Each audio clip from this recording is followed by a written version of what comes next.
Bonjour à tous. Pour ce Curé enragé numéro 54, l'actualité m'incite à parler un peu autour d'un rapport.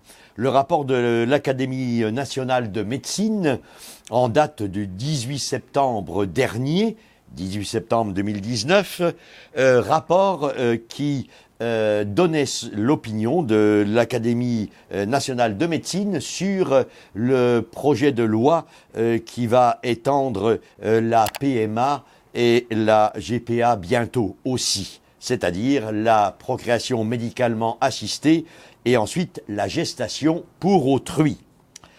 Devant cette imminence du vote de cette loi et en même temps avec la manifestation qui devrait avoir lieu à Paris dimanche prochain, je voudrais donc simplement proposer quelques éléments autour de ce rapport de l'Académie nationale de médecine qui m'a heureusement surpris, au moins dans sa première partie, puisqu'il rappelle que ça n'est pas bon pour un enfant d'avoir seulement deux mamans ou bien deux papas, si on étend à la GPA, et ainsi de montrer que les enfants ont besoin de la masculinité de leur papa et de la féminité de leur maman pour être équilibrés.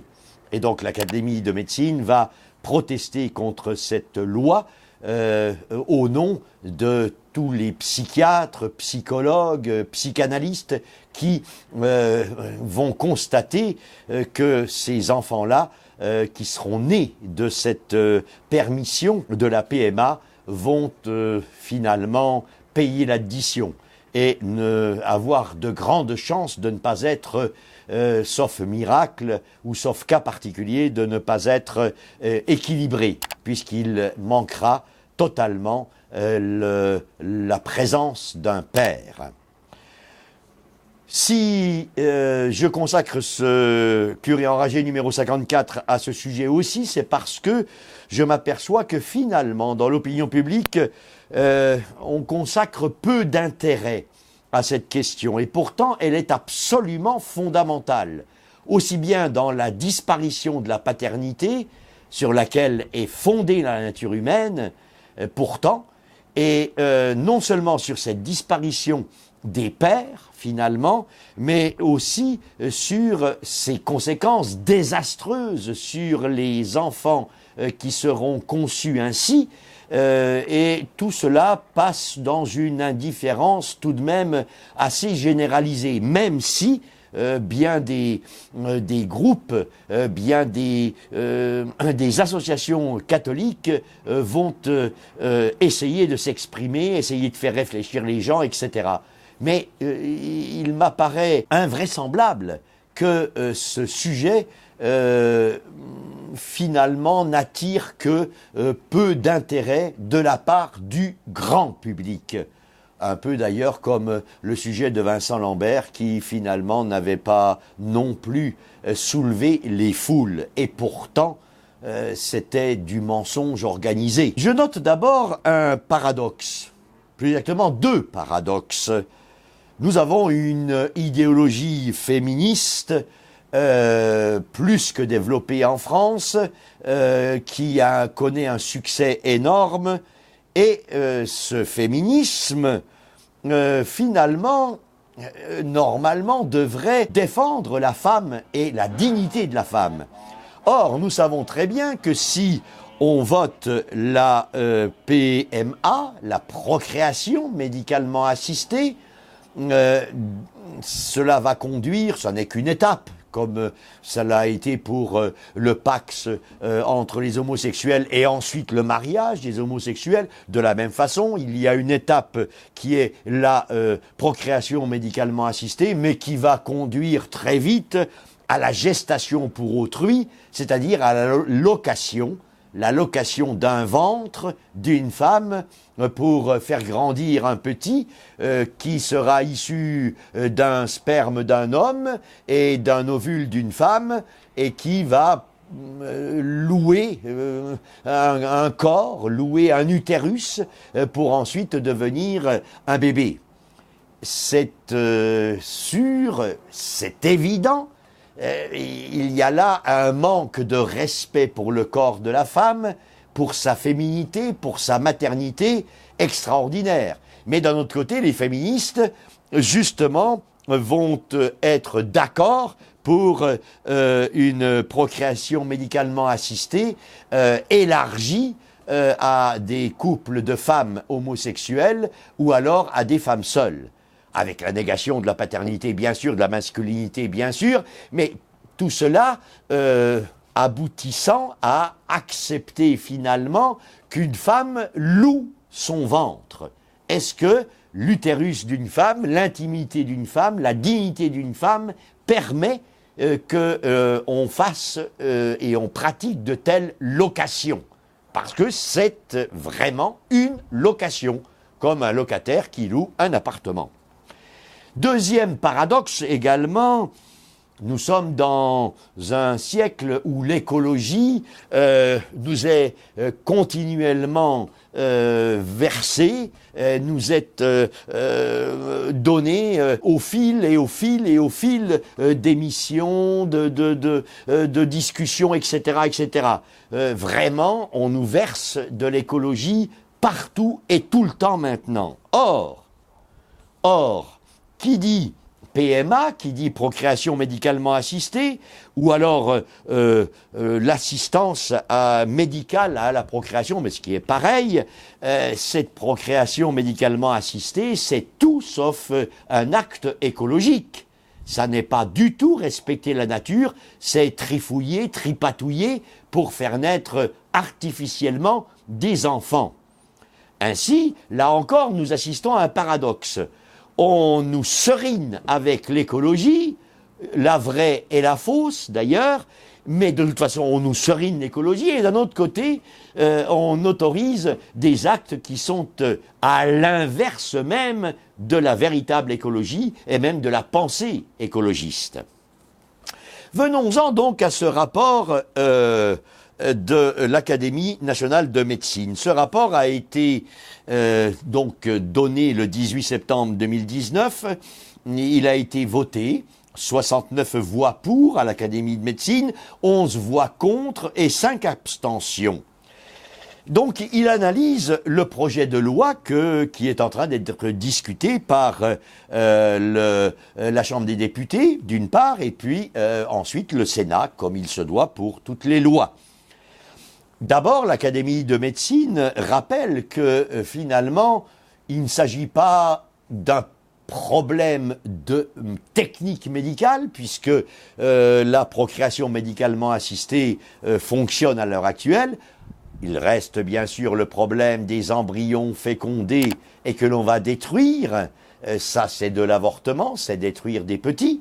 Bon, mais à part ça, la technique même de procréation médicalement assistée est tout à fait au point. Donc, ça n'est pas là-dessus que l'Académie nationale de médecine va s'exprimer, mais sur un certain nombre de dispositions de ce projet de loi, lequel projet de loi est articulé autour de 6 axes exposés en 6 titres d'importance inégale. Le titre 1 de la loi est consacré au thème de l'assistance médicale à la procréation, ce qu'on en appelait avant la PMA, et prévoit 4 types de décisions principales. D'abord, une extension de l'accès à l'assistance médicale à la procréation aux couples de femmes, donc aux homosexuelles femmes, et aux femmes célibataires. Le critère médical d'infertilité, qui aujourd'hui conditionne cet accès, est donc totalement supprimé. Deuxièmement, la loi prévoit des dispositions concernant l'anonymat du donneur de sperme. Et là encore, on voit que la paternité, le père, est totalement et définitivement écarté de tout cela. Il est créé également un dispositif d'établissement de la filiation par reconnaissance anticipée devant le notaire, et cette disposition permet qu'un enfant sache de qui il est, ce qui est le moindre des droits, à mon avis, pour un enfant. L'anonymat du donneur, lui, dans la loi, va être en quelque sorte contrebalancé par certaines dispositions qui, dans certains cas, faciliteraient l'accès de la part de l'enfant et ensuite de l'adulte à la connaissance de qui il est, d'un point de vue de son père. Qui ai-je comme père? L'Académie de médecine, une des questions qui se pose va être la rupture volontaire par cette loi d'égalité entre les enfants, puisque certains sauront qui est leur père et d'autres ne le sauront pas. Il y a donc là déjà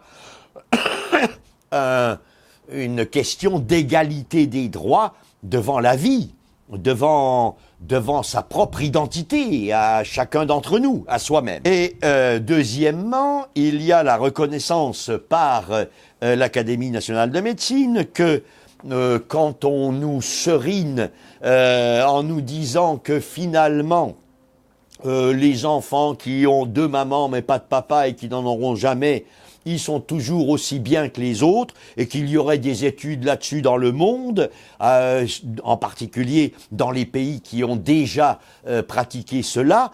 L'Académie de médecine reconnaît tout à fait clairement que ces conclusions, ces soi-disant études ne sont pas très convaincantes au plan méthodologique et que finalement elles ne valent pas grand-chose, si je résume cette opinion. Cela conduit donc à souhaiter qu'il y ait des études en milieu pédopsychiatrique à partir d'enfants privés de pères qui soient véritablement scientifiques et fondés, ce qui n'est pas du tout le cas à l'heure actuelle. Autrement dit, on a comme attitude de lancer des possibilités légales d'élimination des pères par rapport à la naissance des enfants sans avoir aucunement étudié scientifiquement le résultat de tout cela chez les concernés, chez les enfants qui n'auront jamais de père. Et on sait aussi, l'Académie nationale de médecine le rappelle, que la Convention internationale des droits de l'enfant s'oppose en fait à cette loi, ce projet de loi, puisque la Convention internationale des droits de l'enfant consacre le droit de chaque enfant de savoir de qui il provient, de qui il est, qui est son papa, qui est sa maman.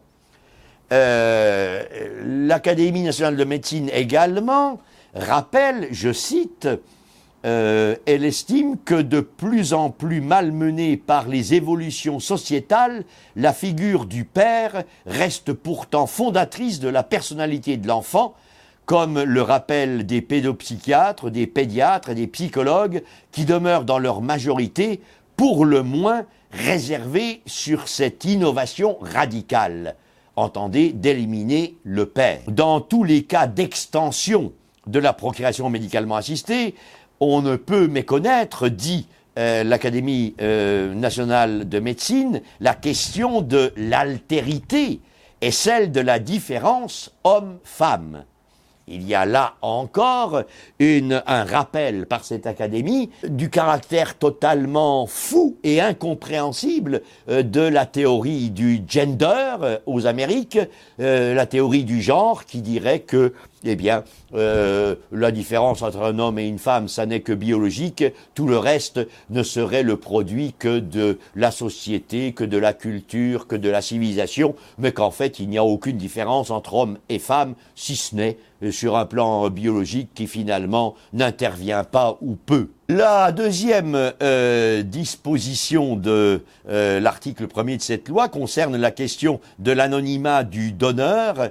Et bien sûr, l'Académie de médecine rappelle que la quête d'information de la part de celui qui ne sait pas de qui il est l'enfant peut devenir obsessionnelle et nuire à l'épanouissement de l'enfant même devenu adulte, comme à son équilibre psychologique. Là-dessus, il n'y a pas de problème, mais pourtant c'est bien cela qui se vit en ce moment, où on cache bien sûr les statistiques qui démontreraient ce fait, à savoir que l'enfant va souffrir horriblement de ne pas savoir de qui il est. Donc l'Académie nationale de médecine est favorable à une évolution qui serait consacrée par cette loi, ce projet de loi, à une évolution maîtrisée vers l'accès aux origines. Elle observe néanmoins que 75% des candidats au don de sperme sont pour le maintien total de l'anonymat et pourraient revenir sur leur intention initiale en cas de sa levée, même partielle. Ainsi, dans de telles conditions, s'il y a moins de donneurs, la demande va être supérieure à l'offre et on voit arriver le problème de la commercialisation du sperme, autrement dit, de ce qui va faire un corps humain avec l'ovule de la femme. Et la demande étant supérieure à l'offre, on a tout à craindre de voir ensuite s'établir un marché déjà en voie d'organisation dans certains pays, où le corps humain serait objet de vente et de commerce. L'Académie nationale de médecine estime aussi que le financement de ce choix sociétal, personnel, par l'assurance maladie n'est pas cohérent avec les missions qui lui sont assignées.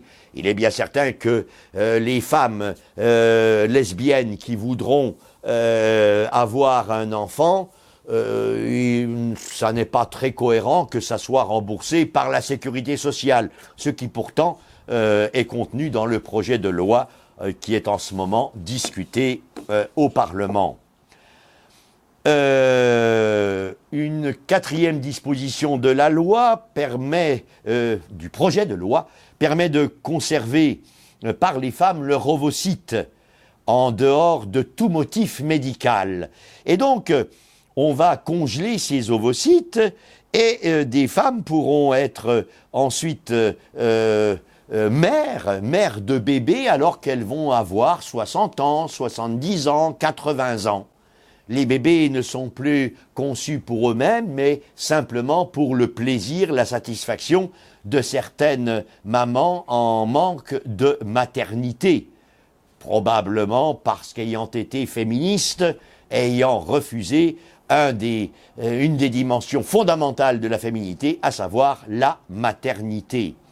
Autrement dit, des bébés vont naître de mamans qui ont 80 ans ou 60 ans, et il est bien certain que probablement cela va créer aussi un grand dysfonctionnement psychologique et même psychiatrique chez ces enfants. Enfin, le titre 2 du projet de loi vise à encourager la solidarité entre les personnes, notamment par le don d'organes, de tissus ou de cellules.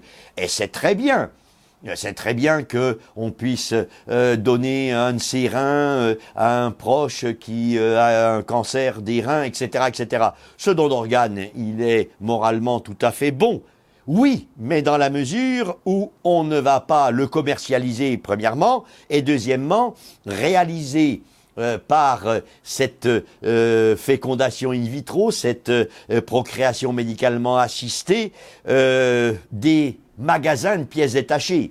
On élèverait en quelque sorte des bébés et des enfants et des fœtus, tout ça pour leur prendre ceci ou cela, exactement comme dans un magasin de pièces détachées d'automobile. Et là encore, ce serait un grand malheur pour notre société. Le titre 3 de la loi vise la diffusion de nouveaux progrès scientifiques et technologiques, et il y en a qui sont bons bien sûr, mais d'autres posent question et on peut craindre des dérives, à savoir la question de l'intelligence artificielle.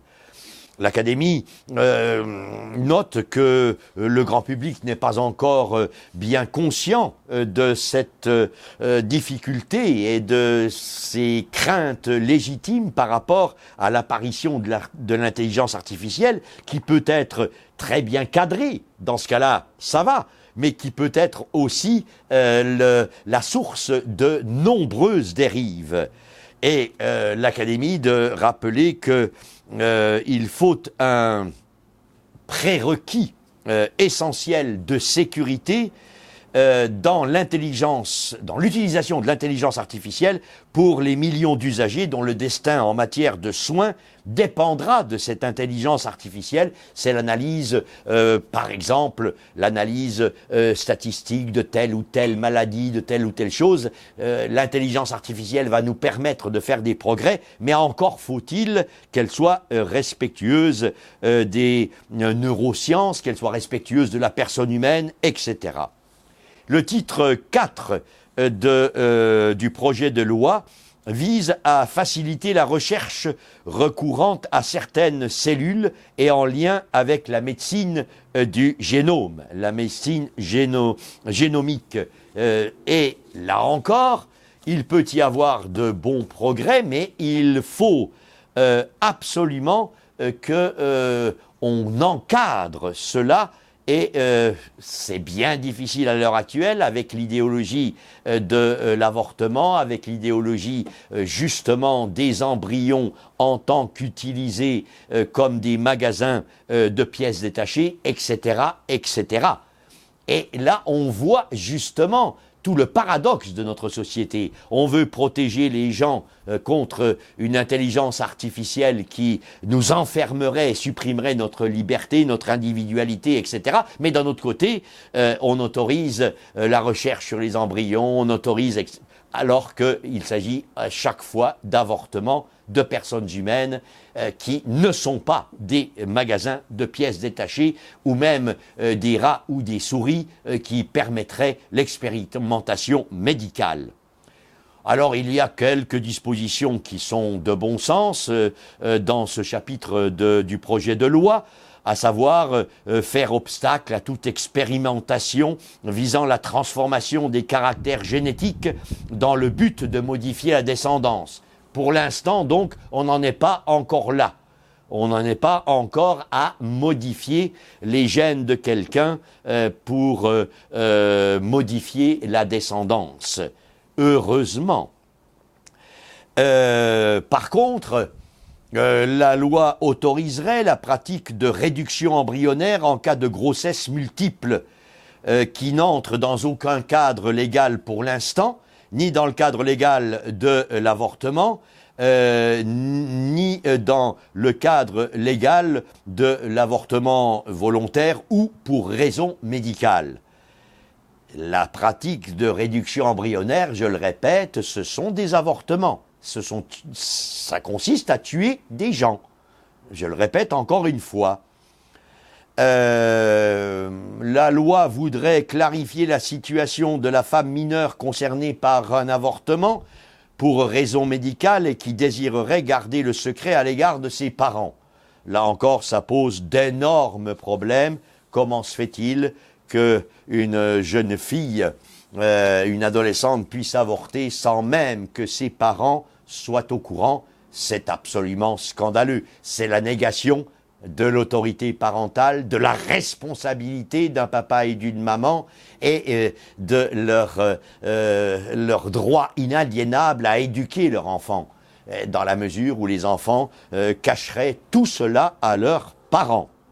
Voilà, j'en termine là. Simplement, à nous de faire quelque chose. Alors bien sûr, manifester est un acte qui est critiqué par certains en disant que c'est pas comme ça qu'il faut faire pour lutter contre ces lois.